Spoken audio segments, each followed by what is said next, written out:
Well, hi guys, it's Tom.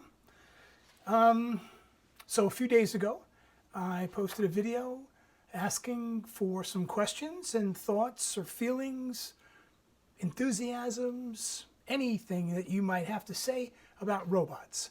And I posted this on both YouTube and Facebook. Thanks very much to those of you who responded. If you didn't, come on. I want to hear what you have to say.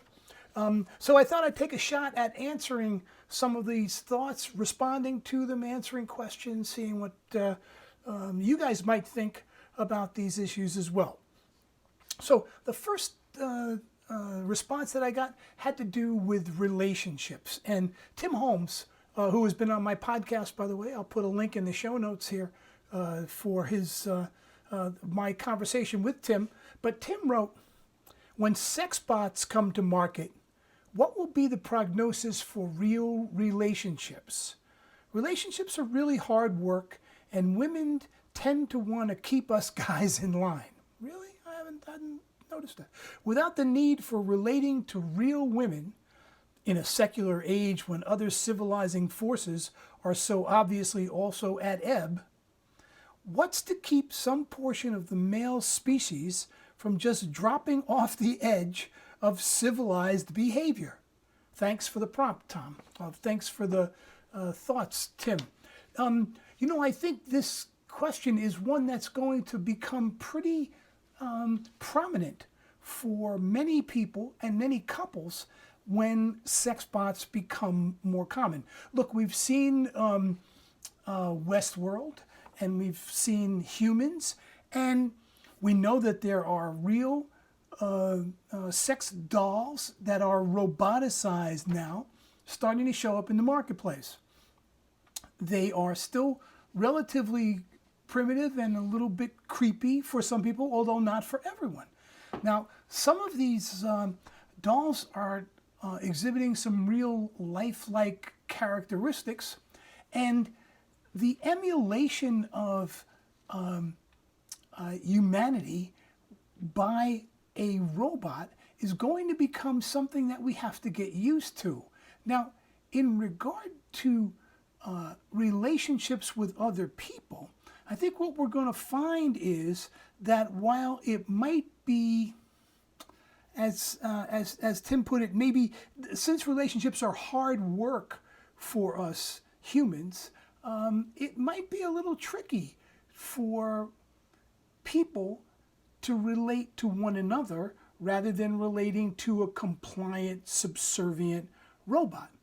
But ultimately, the kind of relationships that we have with other people are impossible between humans and robots. Why are they impossible? Well, they're impossible because robots will never have the kind of existence that humans have. We share with one another the experience of being in the world at a common place and time. We have the knowledge of our mortality that is always with us, always a part of our lives. Robots, of course, even if they are programmed to have the abstract knowledge of mortality as a factor in their lives, quotes, in their lives, they will never know what it's like to know that one's life is going to come to an end and that that life is always headed towards some purpose. For humans, the purpose of life is deeply integrated with the lives of other people.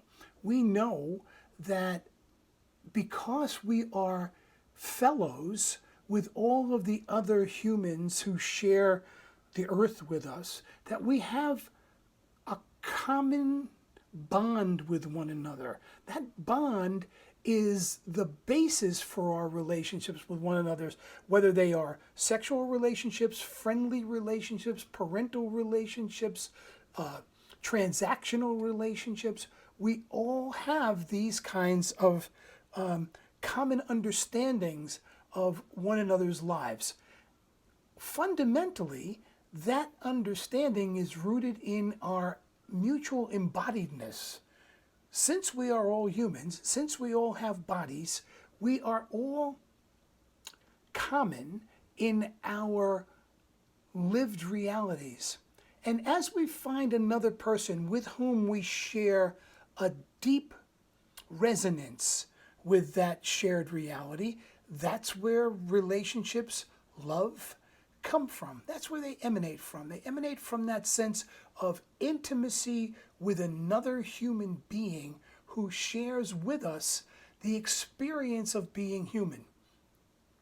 If we begin to lose that sense of commonality with one another, that fellow feeling we have with one another, what we end up with might be a relationship, in quotes, that has some elements of satisfaction built into it, but which will never have the kind of uplifting capacity that relationships with other humans have. So I think that we are going to have to explore what human relationships are like more deeply in order to distinguish them from the kinds of interactions that we're going to be able to have with robots. And ultimately, I believe that human relationships will always be the most fulfilling, the most satisfying of any relationships we can have, just as now, while we may have relationships with our pets, those relationships are never quite the same as the relationships that we have with our loved ones. So, Tim, thanks very much for your question. Here's another one about work. Several of you were concerned about AI-generated unemployment, and U5021418 wrote, "The problem is there are too many undereducated and underskilled people in the world. And even with training, they still won't have the capacity to make it to the minimum level. What scares me is, what do you do with millions of people that are incapable of adjusting? Yikes."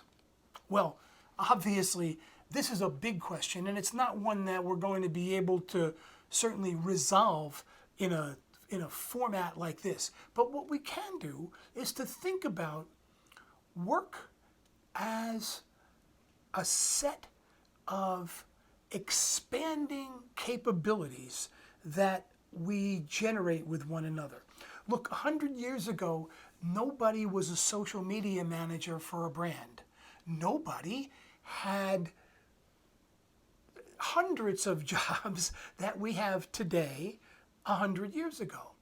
What we did have were jobs as blacksmiths, as seamstresses, as farmers. We had lots of work, and we're going to continue to have lots of work. The question becomes, what are we going to do when work becomes optional? Now, there's a lot of writing and thinking among economists nowadays about something called universal basic income. Universal basic income is the idea that in the future, every member of a society would receive a universal basic income just for being a member of the society. That amount, it's being experimented right now in places like Sweden and other parts of the world. Finland is thinking about doing the same. A modest amount, not let's say an amount of money that would take care of bare necessities. Some have suggested something like $2,000 a month for every person in our society. And that universal basic income would make work not as necessary economically as it is now, because robots would be doing much of the work that is currently done by people who are doing repetitive work that can be written as an algorithm, as a formula, which then means that robots may very well be able to perform those duties in the future. And we're not just talking about the dull, dirty, and dangerous jobs that robots have been doing up to now. We're also talking about jobs in fields like law and medicine. I read today that 600 Goldman Sachs investment professionals have been replaced by 200 computer engineers who are writing software that now does the work of the 600 investment banker types who were working at Goldman Sachs before. Now, what are the economic consequences of these kinds of changes? They're going to be dramatic. The question is, what kind of a society do we want to have? Do we want to have a society in which, if one is not engaged in an economic activity that is that has been, if one is in that kind of activity that's been replaced by a robot, what do we do about that? Do we simply say, well, sorry, tough luck. You should have never been a radiologist. You should have been something else. You should have been a tap dancer. You should have been something that can't be replaced by a robot. No, we're going to try, as we always do, we're going to use our imagination to find other ways to be valuable and productive. Do we know what those ways are today? No. Did the farmers who were replaced by technology at the early part of the 20th century, did they know what they were going to do when they were no longer plowing fields? No.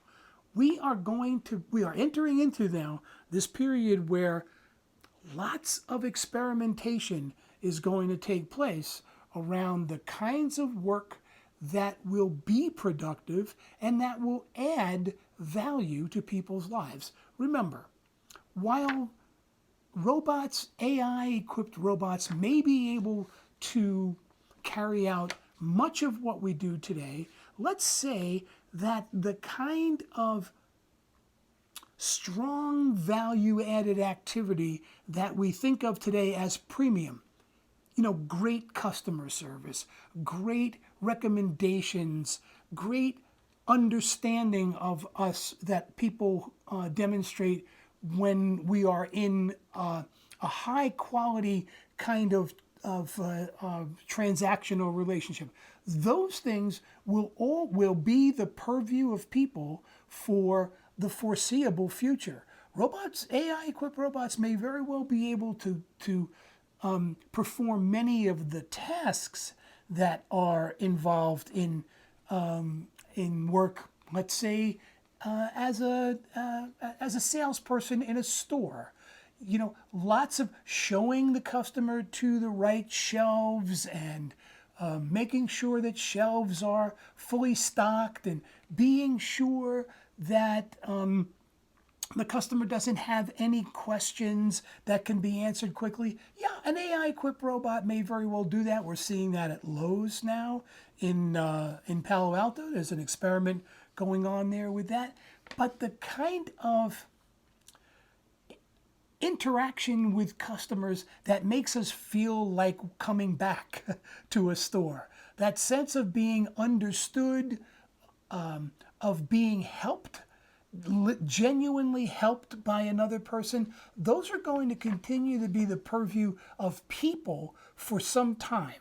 And as we are going through the next, let's call it 20 years, 30 years, where the transition to highly automated kinds of commercial interactions starts to develop, as we're going through that, we are going to find additional ways to add value for one another, which are going to add up to economic benefits. This is what happened with the internet. Nobody knew what the internet was going to become only 15, 20 years ago now. No one knew that there were going to be the kinds of commercial opportunities that the internet has provided. But imagination, one of the things that we do best as humans, is going to help us to find a path to a future. We are going to do so not all at once, just like we never do all at once, but a step at a time as we find our way into this new world where work is no longer the same as it's been since the beginning of human history. Let's take a look at one more. Paul Robinett, my old friend Renetto, hey Paul, how you doing, brother? Asked, how long will it be before we take advice from AI? And he said, as an example, Alexa, who should I vote for and why? Paul, that's a great question. I can't find the answer to the question I heard. Right now, Alexa can't find the answer to the question she heard, and that's a demonstration of where we are right now with these kinds of AI assistants that we're developing. But it's not going to be long before I have access to an AI assistant that is going to know my preferences, my history, my way of making decisions about things, because I've empowered that AI assistant to know those things. Let's assume we're working in a world of permission where I'm able to say, okay, I want you to get to know me as well as you can possibly get to know me. Why? Because I'm going to want you to give me suggestions and advice about things that are interesting and important to me. Now, how long is it going to be before that happens? I think that that kind of development is going to take place a lot faster than the development of AI replacement workers across the board. I think that we are seeing the machine learning applications work on big data, like, for example, my Amazon purchase history or my Google search history, and to analyze that data and develop insights based on that data. I think that within 5 years, I'm going to be getting recommendations from my AI assistant that are going to be generated based on my history, based on my preferences, but which will be new to me. Things that I didn't know I wanted to know. Discoveries. Things that I will now be able to rely on my AI assistant to be able to develop. I see those coming quickly, let's say relatively quickly, sometime in the next 5 years or so.